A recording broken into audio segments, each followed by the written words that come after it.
standing here on an absolutely spectacular spot, as you can tell, with the managing partner of Cabot Links, Ben Cowan-Dewar. And Ben, it's hard to even put into words what it feels like to be standing here and to be able to talk to you here.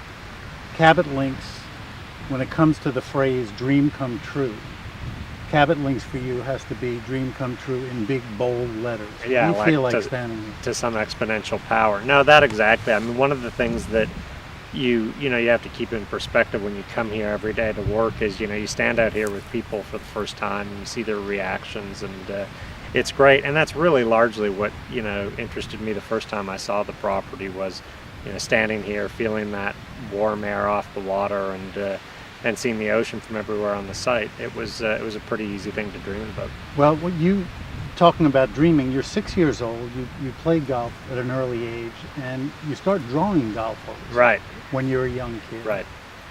Was it ever in your mind anywhere, did you really start to kind of see and feel that this is something that eventually you would be able to do? Maybe not design holes specifically, but be able to be the king of Cabot. I mean, if it weren't for you, we probably wouldn't be standing here right now.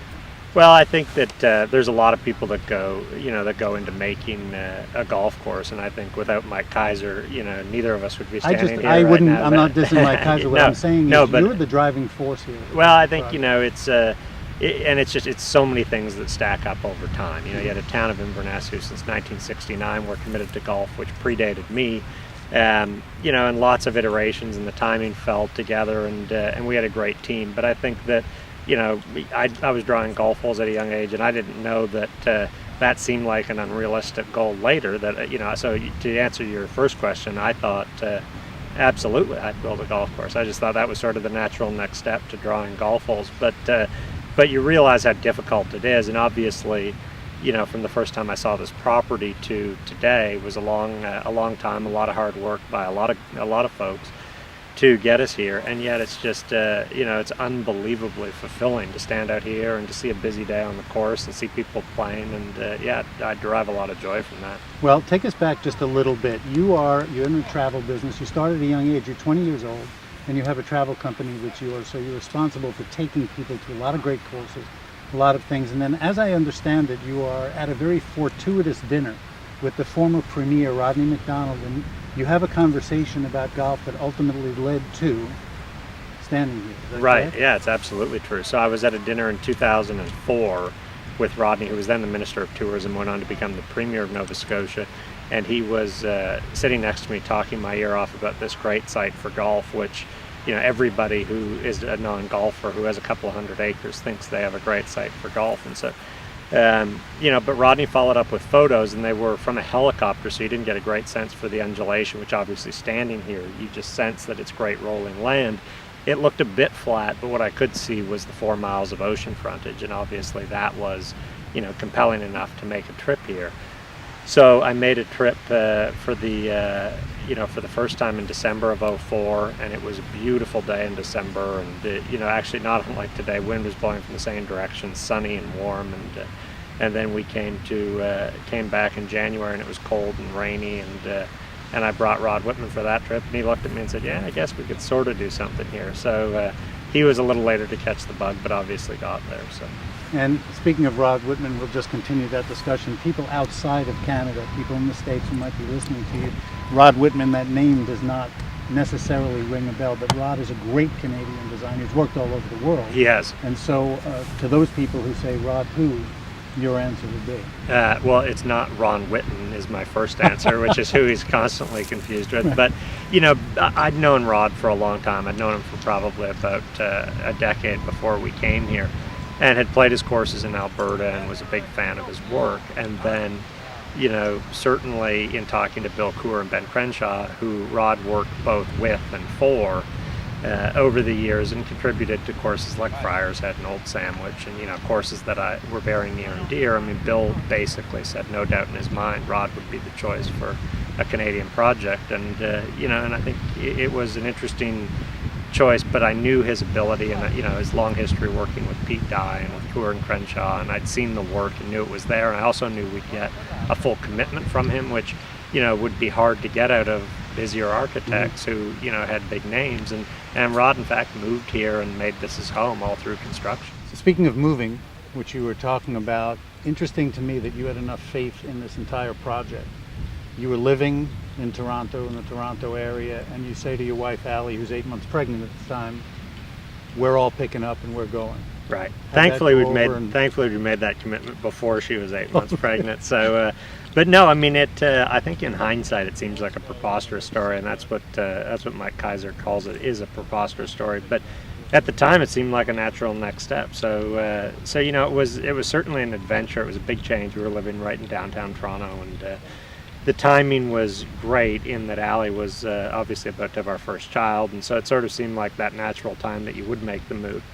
I think in hindsight, obviously, we probably could have waited a few more months, but it was great. You know, we got down here. We had our first child, Jack, in Nova Scotia, and have had a second child since, and built a home. And you know, it's been 4.5 years that we've been living in the community, which has a lot of benefits in its own right to you know, when you're developing, to be a part of the community. Jack's middle name Cabot, by any chance? No, it isn't. But and I never thought of the Jack Nicklaus reference, but everyone else has. And John Cabot. And Yeah, Jack is yeah, kind of, yeah, there's a lot yeah, going yeah, on there. yeah. We're talking about a place that we've been here for a few days, and what's one of the amazing things to me, it's pretty obvious that for the community this is a big deal. But when you get out and you really talk to individual people about what this means to an entire way of life for an entire community that had been somewhat depressed because of the mine closing, and just in, you know, a place that people didn't really think of for golf, this specific spot. How do you feel knowing the impact that it's had on a community and the way the spirit of the community has gathered around you? Well, I think, you know, I mean, obviously it's one of the things that when you set out on this, it's not necessarily the first thing you think. Mm-hmm. And you know, I think you've got to build into that. And obviously we've had a lot of construction. We've employed a lot of folks through the winter. We've got a huge staff now. But I think as you know, as we sit back and watch the day-to-day operations, it's probably the most rewarding part of the process. You know, the coal mines that were here closed in the 50s, and so you're talking about an industry that people, you know, harken back to, but really it's 60 years ago. And so I think that they were certainly keen for the development and for the golf to come to fruition, something they've been working on for a long time. But I think it's turned out, you know, thanks to Rod, a lot better than probably people imagined even in their wildest dreams, and that's exciting. And I think that it sort of signals a bright future, and that's what we hear a lot in the community, and we're pleased to hear it.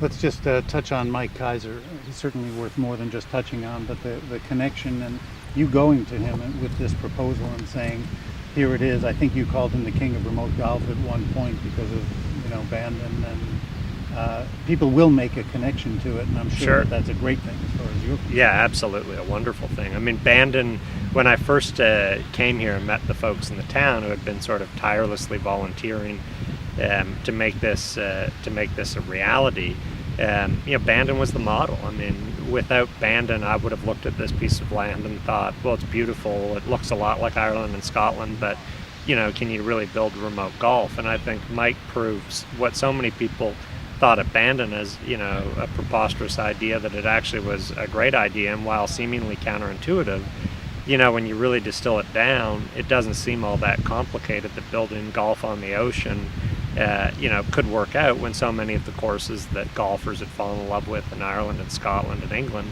had similar characteristics. But you know, Mike was, it was amazing, you know, to be able to partner with Mike, not just because of the success of Bandon, but just because he's one of the most creative people you'd ever meet. And, you know, all of those things in bringing to a process like golf course construction. I mean, it's an unbelievably creative process. And to have someone who's creative and has so many great ideas, I think it's, you know, it's been amazing. You are taking this property in Cabot Links, and there will be a second course here.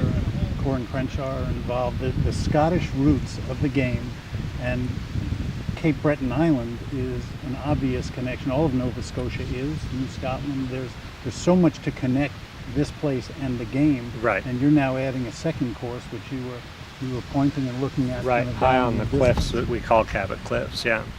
Tell me a little bit about that. And just Well, I think it's funny. It goes back to the first conversation I had with Mike. right after I'd come here for the first time, and he was about to open Bandon Trails, and Barnbougle Dunes just opened in Tasmania.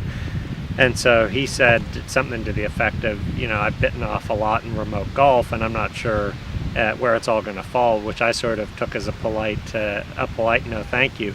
But he said at the end of that call, as he was saying goodbye, he said, Ben, just one more thing, and that is acquire more land, because if you're ultimately successful, and you probably will be, you're going to wish you had more land because you won't be able to acquire it later. And so, from that first call, I heeded that advice, and then we, 2 years later, we'd partner and we'd add to the land that we acquired there, and I really appreciated that, that early advice, and it proved, fortuitous as we now look at over 600 acres for Bill and Ben to go up and hunt around for the best golf course up there. Well, just based on this place, that one is going to be much anticipated, obviously. If you had the ideal world, the perfect vision of this place, what would the ultimate end result of what you've started here look like to you in terms of Cabot Links and Cabot Creek? Well, I think that, first and foremost, great golf, I think, is the recipe that we started with and that we gave Rod and